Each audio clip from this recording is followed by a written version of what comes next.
ओम शांति। आज 26 फरवरी 2022 के साकार मधुर महावाक्य हैं। मीठे बच्चे, रोज अमृत वेले ज्ञान और योग की बास धूप जगाओ तो विकारों रूपी भूत भाग जाएंगे। प्रश्न है आज का कि कौन सी एक भूल अनेक भूतों को अंदर में प्रवेश कर देती है। क्या है प्रश्न आज का कि कौन सी एक भूल अनेक भूतों को अंदर में प्रवेश कर देती है। उत्तर है इसका, मैं आत्मा हूँ। यह बात भूलने से अंदर में अनेक भूत प्रवेश हो जाते हैं। देह अभिमान का भूत सबसे बड़ा है जिसके पीछे सब आ जाते हैं। इसलिए जितना हो सके देही अभिमानी बनने का पुरुषार्थ करो। गीत है आज का, आज अंधेरे में है इंसान। ओम शांति। बाप बैठ बच्चों को इस गीत पर समझाते हैं। भगत भगवान से चाहते हैं कि भगवान आकर हमारी आँखों को अपना साक्षात्कार करा दे। अब तुम बच्चे तो सम्मुख बैठते हो, तुमने ईश्वर को पाया है, इन आँखों से देखा है। ईश्वर को कैसे पाना होता है वह खुद ही आकर बताते हैं, अर्थात यह नॉलेज देते हैं, समझाते हैं। इस तन द्वारा तुम सब आत्माएं भी इस तन द्वारा अपना अपना पार्ट बजाती हो। बिगर शरीर तो कोई पार्ट बजा ना सके। पार्ट आत्मा ही बजाती है शरीर द्वारा। शरीर के नाम भी भिन्न भिन्न रखे जाते हैं। आत्मा तो एक ही है। आत्मा खुद कहती है और बाप भी समझाते हैं कि 84 जन्म आत्मा लेती है। आत्मा कहती है हम एक शरीर छोड़ दूसरा लेते हैं। शरीर तो नहीं कहेगा ना। अब तुम बच्चे तो जान गए कि हम आत्मा हैं ना कि शरीर। बाबा आकर हमको आत्माभिमानी बनाते हैं। इस शरीर द्वारा आत्मा ही सब कुछ करती है। शरीर के अंदर आत्मा कहती है इस शरीर द्वारा मैं चलता फिरता हूँ। मैं आज जज वकील आदि बनता हूँ। आत्मा कहती है हम इस शरीर द्वारा राजयोग सीखते हैं, फिर जाकर राजा रानी की लिबास पहनेंगे। अब तुमको आत्माभिमानी बनाया जाता है। देह अभिमान में आना यही पहले नंबर की भूल है, जिससे फिर और भूलें भी होती हैं। इसको देह अभिमान का भूत कहा जाता है। हर एक मनुष्य में 5 भूत तो हैं जरूर। भूतों को भगाने के लिए ही बास धूप किया जाता है। इन 5 विकारों रूपी भूतों के लिए बास धूप है ज्ञान और योग। यह कोई जल्दी नहीं भागते हैं। उन्हों को भट्टी में डाला जाता है क्योंकि यह 5 विकार बड़े पुराने दुश्मन हैं।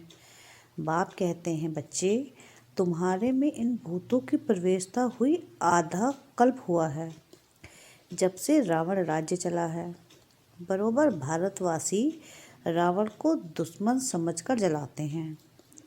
एक बार इनका खात्मा हुआ है तब फिर रस्म चली आती है। इस समय तुमने इन 5 विकारों पर विजय पाई थी। रावण मुर्दाबाद हो गया था आधा कल्प के लिए। बच्चे कहते फिर बाबा यह कब जिंदाबाद होगा।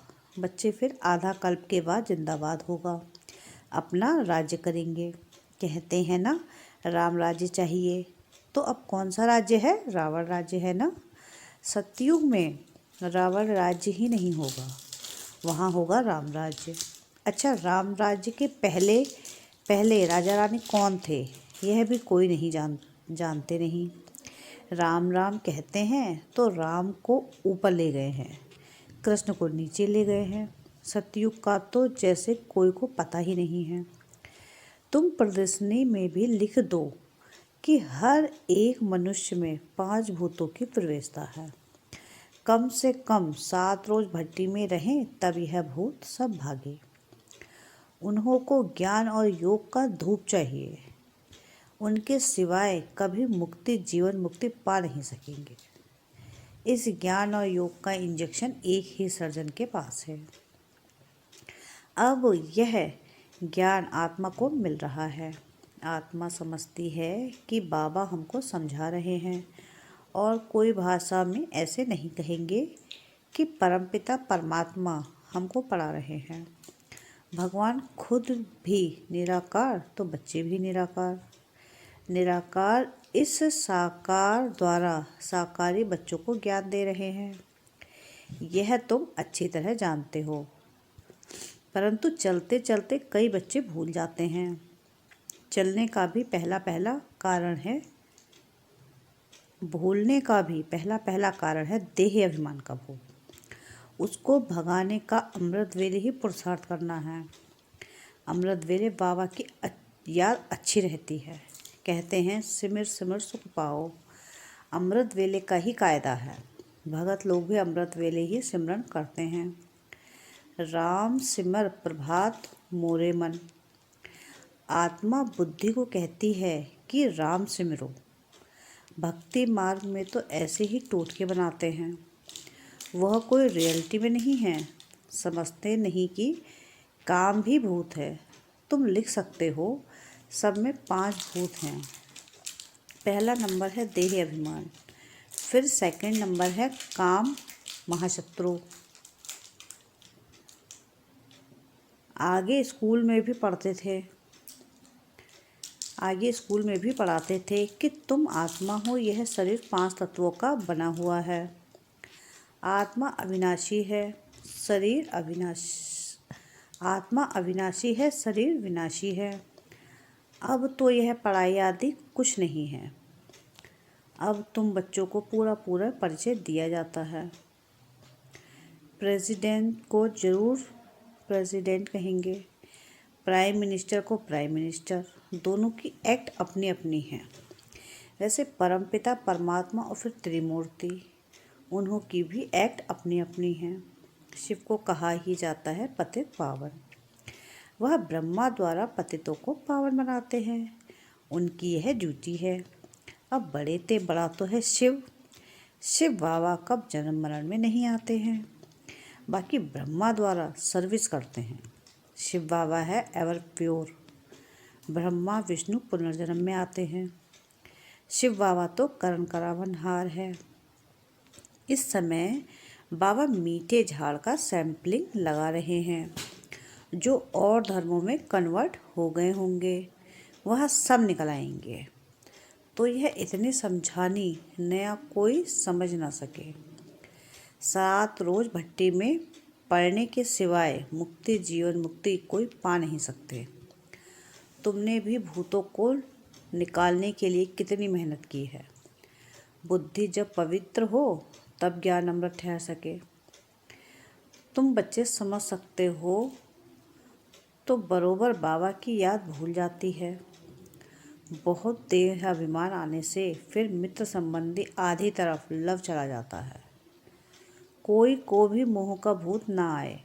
बाबा को कितने ढेर बच्चे हैं, मोह की बात ही नहीं। जानते हैं आत्मा कभी मरती नहीं, मरने का ही डर रहता है। आत्मा भी अविनाशी है, परमात्मा भी अविनाशी है, वह जन्म मरण में नहीं आता। बाबा कहते हैं मैं इस शरीर का लोन लेता हूँ, मेरे रहने से इनको बहुत फ़ायदा है। इनकी आयु बढ़ जाती है, गुलगुल हो जाता है। इनकी सब खामियां खत्म कर बिल्कुल नया बना देता हूँ। बाबा तो है ही सुखदाता, मेरे कारण ही यह योग सीखते हैं, तब तो तंदुरुस्त बन जाते हैं। किसको गाली देना, गुस्सा करना, यह सब आसुरी स्वभाव है। सतयुग में यह गाली आदि होती ही नहीं। नाम ही कितना फर्स्ट क्लास है, हेवन, बैकुंठ, पैराडाइज कहते हैं। क्राइस्ट से 3000 वर्ष पहले भारत पैराडाइज था। इस हिसाब से बरोबर 5000 वर्ष ही हुआ। यह ज्ञान, सत्य और सत्यनारायण की कथा कितनी सहज है। हम अभी नर से नारायण बनने की सत्य कथा सुनते हैं, राजयोग की। फिर यहाँ की बात भक्ति मार्ग में चली जाती है। वंडर है ना। भारतवासियों को पता ही नहीं कि लक्ष्मी नारायण ही राधे कृष्ण थे, इसलिए हम यह चित्र बनाते रहते हैं। तो मनुष्य समझें, तुम बच्चों के सेंटर वृद्धि को पाते रहते हैं, बहुत चाहते हैं सेंटर खोलें। जांच करनी चाहिए कि कितने पढ़ने वाले हैं। स्कूल में स्टूडेंट तो चाहिए ना, पहले 2-4 आएंगे फिर जास्ती होते जाएंगे। गली गली में मंदिर टिकाणे खुलते रहते हैं, फिर 1-2 को देख बहुत आ जाते हैं। सेंटर खोलने जैसा भी चाहिए ना। हर्जा नहीं है खोलने में, परंतु विघ्न बहुत पड़ते हैं विकार के कारण। हम तो सिर्फ गीता सुनाते हैं, परंतु शुरू से इस विष के कारण झगड़ा चलता ही रहता है। समझते हैं यहाँ जाने से विष का प्याला नहीं मिलेगा। इस पर मीरा का इतिहास भी है। ऐसे तो बहुत कन्याएं और बालक व्यभिचारी रहते हैं, उनको तो कोई कुछ नहीं कहता। यह तो कल्प पहले भी गाली खाई थी, यह तो होना ही है। कोई तो पवित्रता की प्रतिज्ञा करते हैं, फिर हार भी खा लेते हैं। कल्प कल्प की लॉटरी है, इसमें जांच की जाती है कि कहाँ तक वर्षा लेते हैं, फिर कल्प कल्प लेते रहेंगे। यहाँ काम न मिलने के कारण फिर क्रोध में आकर हंगामा करते हैं, तकलीफ बहुत देते हैं, मारते भी हैं। फिर जब समझ जाते हैं तो माफ़ी भी लेते हैं। फिर भी अपकारी के ऊपर उपकार करना होता है। कहेंगे अच्छा फिर पुरुषार्थ करो। अपकारी पर उपकार कर उठाना बेहतर है। रहमदिल बनना होता है। पहले पहले मेहनत है आत्म अभिमानी बनने की। देह अभिमानी होने से बाप को भूल जाते हैं, फिर भूलें होती रहेंगी। हर एक की चलन से पता पड़ जाता है। मुख से हमेशा रत्न निकलने चाहिए, पत्थर नहीं। आगे पत्थर निकलते थे, अब रत्न निकलने चाहिए। तुम्हारा नाम ही है रूप बसंत। बाबा भी रूप बसंत है, ज्ञान का सागर है, और उनका रूप भी ज्योतिर्लिंगम दिखाया है, परंतु है स्टार। पूजा के लिए बड़ा रूप रख दिया है। अच्छा मीठे मीठे सिकिलधे बच्चों प्रति माता पिता बाप दादा का याद प्यार और गुड मॉर्निंग। रूहानी बाप की रूहानी बच्चों को नमस्ते। हम रूहानी बच्चों की रूहानी बाप दादा को याद प्यार गुड मॉर्निंग और नमस्ते। शुक्रिया बाबा शुक्रिया। धारणा के लिए मुख्य सार है कि पहले पहले आत्म अभिमानी बनने की मेहनत करनी है। देह अभिमान में कभी नहीं आना है। रहमदिल बन अपकारी पर भी उपकार करना है। क्या है पहली पॉइंट कि पहले पहले आत्माभिमानी बनने की मेहनत करनी है, देह अभिमान में नहीं आना है। रहमदिल बनकर जो अपकारी है उस पर भी उपकार करना है। सेकंड पॉइंट है कि भूतों को भगाने के लिए अमृत वेले विशेष याद में रहने का पुरुषार्थ करना है। मीठे झाड़ का सैंपलिंग लगाने में बाबा का मददगार बनना है। क्या कह रहे बाबा कि भूतों को भगाने के लिए अमृत वेला विशेष याद में रहने का पुरुषार्थ करना है, और बाबा जो मीठे झाड़ के सैंपलिंग लगा रहे हैं उसमें बाबा का मददगार बनना है। क्या है वरदान आज का कि बेहद की वैराग्य वृत्ति द्वारा मेरे पन के रॉयल रूप को समाप्त करने वाले न्यारे और प्यारे भव। बेहद की वैराग्य वृत्ति द्वारा मेरे पन के रॉयल रूप को समाप्त करने वाले न्यारे प्यारे भव।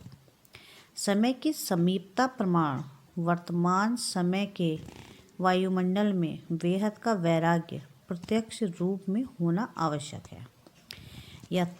यथार्थ वैराग्य वृत्ति का अर्थ है सर्व के संबंध संपर्क में जितना न्यारा उतना प्यारा।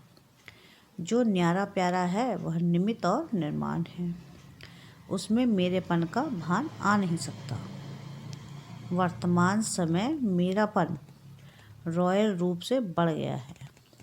कहेंगे ये मेरा ही काम है, मेरा ही स्थान है, मुझे यह सब साधन भाग्य अनुसार मिले हैं। तो अब ऐसे रॉयल रूप के मेरेपन को समाप्त करो। स्लोगन है आज का कि परचिंतन के प्रभाव से मुक्त होना है तो शुभ चिंतन करो और शुभ चिंतक बनो। परचिंतन के प्रभाव से मुक्त होना है तो शुभ चिंतन करो और शुभ चिंतक बनो। मातेश्वरी जी के अनमोल महावाक्य। हम ब्राह्मण कुल का छोटा सा संसार। सॉरी। गीत मेरा छोटा सा देखो ये संसार है।